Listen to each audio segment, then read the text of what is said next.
Sir സംഗീത സംവിധാന രംഗത്തും പ്രവർത്തിച്ചിട്ടുണ്ടല്ലോ, എന്താണ് അതിൻ്റെ ഒരു ബാക്ക്ഗ്രൗണ്ട്? ഇങ്ങോട്ട് ഈ ഗാനരചനാ രംഗത്തേക്ക് വന്നതുപോലെ തന്നെ ആകസ്മികമായിരുന്നു അത്. അതെന്താണെന്ന് വെച്ചാൽ ഞാൻ ഈ ആദ്യത്തെ ഒരു പാട്ടുമൊക്കെ എഴുതി കഴിഞ്ഞത് നിൽക്കുന്ന സമയത്ത് ചുമ്മാ നിൽക്കുകയാണല്ലോ, വെറുതെ നിൽക്കണ്ട. പിന്നെ ആരും വിളിച്ച് ഇങ്ങോട്ട് വന്നേ ഒരു പാട്ട് എഴുതി അങ്ങനെ വിളിക്കത്തില്ല. ഞാനാണെങ്കിൽ ആരെയും ഇന്ന് വരെ ഒരു കുഞ്ഞിനെ കാണാൻ പോയിട്ടില്ല, കാണാൻ പോകത്തുമില്ല. അപ്പോൾ അങ്ങനെ ഇരിക്കുന്ന ഒരു സമയത്ത് ഈ ചിലവിന് കാശുണ്ട്. അന്ന് ദൈവാധീനം കൊണ്ട് ഈ ഇങ്ങേരുടെ ഭരണസമയമായിരുന്നു. അത് നമ്മുടെ തമിഴ്നാട്ടിലെ അണ്ണാതുരുടെ കാലമായിരുന്നു. അപ്പം അന്ന് ഒരു പടി അരിക്ക് 1 രൂപയുള്ളൂ. ഒരു പടി എന്ന് പറഞ്ഞാൽ 5 നാഴികയാണ്. അപ്പോൾ ആ അരി വാങ്ങിച്ചു കഴിഞ്ഞാൽ ഒരു മാസം സുഖം അത് വെച്ച് കഞ്ഞി കുടിച്ചാൽ മതിയല്ലോ, വേറെ പ്രശ്നമൊന്നുമില്ലല്ലോ. അതുകൊണ്ട് അത് റെഡിയായിട്ട് പോകും. അപ്പോൾ ഈ 1 രൂപയെങ്കിലും ഉണ്ടാക്കണ്ടേ, അത് ഇവിടെ നിന്ന് ഉണ്ടാക്കാം.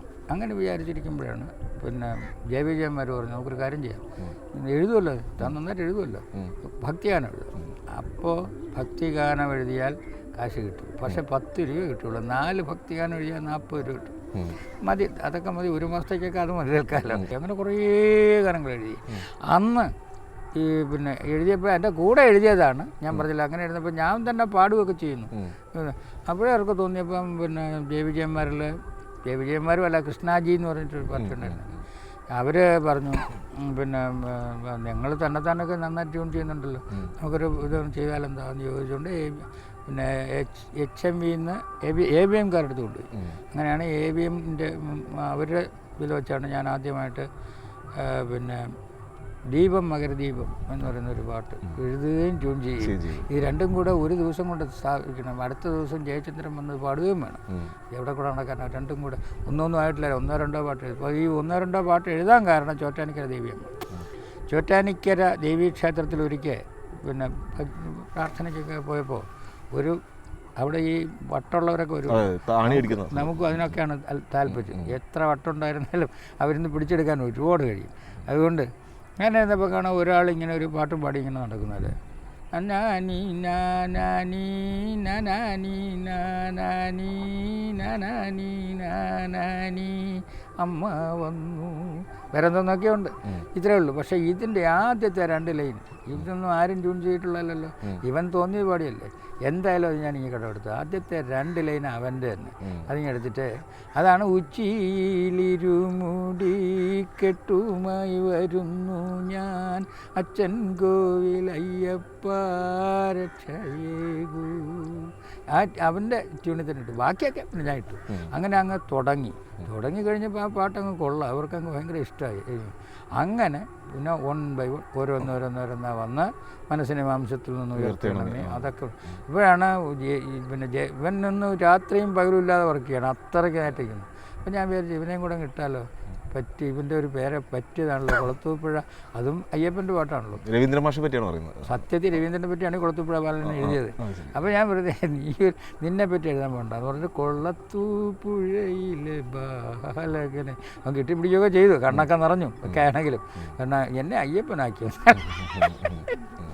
അതൊക്കെ ഒരു രസമായിരുന്നു. പക്ഷേ അതെല്ലാം കഴിഞ്ഞ അവസാനം മരിക്കുന്നതിനൊരു കുറച്ച് നാൾക്ക് മുമ്പ് ഇവിടെ വന്ന് ട്രിവാൻഡ്രത്ത് വന്ന് താമസിച്ചിരുന്നു. അതിപ്പോൾ ഒരു ദിവസം എന്നെ കണ്ടാൽ പറഞ്ഞു, ഇവിടെ അധികം നാളൊന്നും കാണാൻ നോക്കും തോന്നില്ല, ചെറിയ കൊച്ചു സുഖക്കിടക്ക് ഉണ്ടെന്നാണ് അറിയുന്നത്. ഇങ്ങനെ മാത്രമേ എൻ്റെ അടുത്ത് മാത്രമേ അത് പറഞ്ഞുള്ളൂ. ഞാനിതൊക്കെ ഒരു വലിയ കാര്യമാണെന്ന് എഴുതിയില്ല, ഒന്നും ആയിട്ടില്ല. അവിടെ അത് നോക്കാനെങ്കിലും പറയാൻ പറ്റും. പക്ഷേ ഇത് കഴിഞ്ഞ് ഒരു മാസം 1.5 മാസം. സാർ സാറ് പലതരത്തിൽ വർക്ക് ചെയ്തിട്ടുള്ളതാണ്. ഇപ്പോൾ ദേവരാജ് മാഷ് പോലുള്ള ആളുകളുടെ അടുത്ത് വർക്ക് ചെയ്യുന്ന സമയത്ത് അദ്ദേഹം കവിത എഴുതി ട്യൂൺ ചെയ്തു എന്ന് പറഞ്ഞു. അല്ലാതെയും ധാരാളം വർക്ക് ചെയ്തിട്ടുണ്ട്.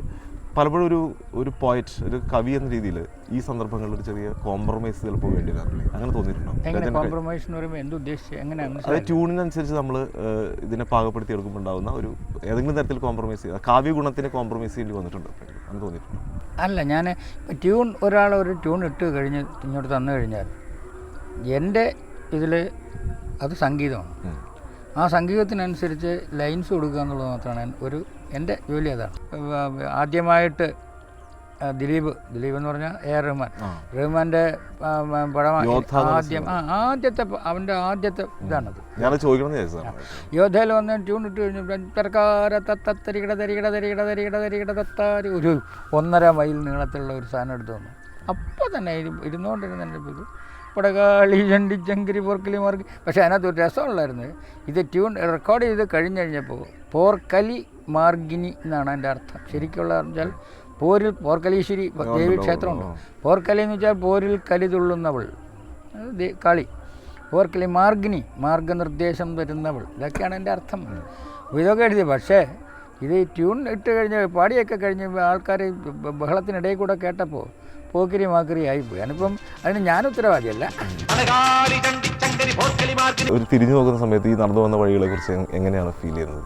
അങ്ങനെ തിരിഞ്ഞു നോക്കുമ്പോൾ എങ്ങനെ ഇവിടം വരെ എത്തിയെന്നുള്ളത് എനിക്കും അറിയില്ല. കാരണം അത് ഞാൻ പറഞ്ഞ ഞാൻ ആരോടും ചോദിച്ചിട്ടില്ല. ഞാൻ എന്നെ ഒരു ഗാന്ധി ഇതാക്കിക്കോണേന്ന്. ഞാൻ ആഗ്രഹിച്ചത് സംവിധായകനായിട്ട് മാറണമെന്നായിരുന്നു. അത് നടന്നുമില്ല. അപ്പം എന്ത് ആഗ്രഹിച്ചോ അത് നടക്കാതെ, എന്ത് വിചാരിച്ചില്ലേ അത് തന്നെ നടന്നു. അത് ഏറ്റവും അങ്ങ് അറ്റം വരെ എത്തി. അതുവരെ നിൽക്കുകയാണ് ഈ സമയത്ത്. കാരണം ഇത് ഈ സമയം പോലെ തന്നെ അസ്തമയ കതിരുണ്ടല്ലോ, അതിങ്ങനെ മുഖത്ത് തളിച്ചുകൊണ്ടിരിക്കുന്ന അല്ലെങ്കിൽ പ്രകടിപ്പിച്ചുകൊണ്ടിരിക്കുന്ന ഈ സമയത്ത് എന്തായാലും ജനിച്ചാൽ ഒരസ്തമയം ആർക്കും കാണും. ആ നിമിഷം വരെയും സൂര്യനെ പോലെ തന്നെ ഇത്തിരി പ്രകാശമൊക്കെ ആയിട്ട് നിൽക്കണമെന്ന് ആഗ്രഹമുണ്ട് അവസാനം വരെ. അത് നടക്കുമെന്നാണ് എൻ്റെ വിശ്വാസം. അതങ്ങനെ തന്നെ നിൽക്കട്ടെ എന്ന് ഞങ്ങളെല്ലാവരും ആശംസിക്കുന്നു. ഈ വഴി വളരെയധികം ദീർഘമായിട്ട് മുമ്പോട്ട് കൊണ്ടുപോകാൻ കഴിയട്ടെ. മാമാങ്കം പലതുറി കൊണ്ടാടി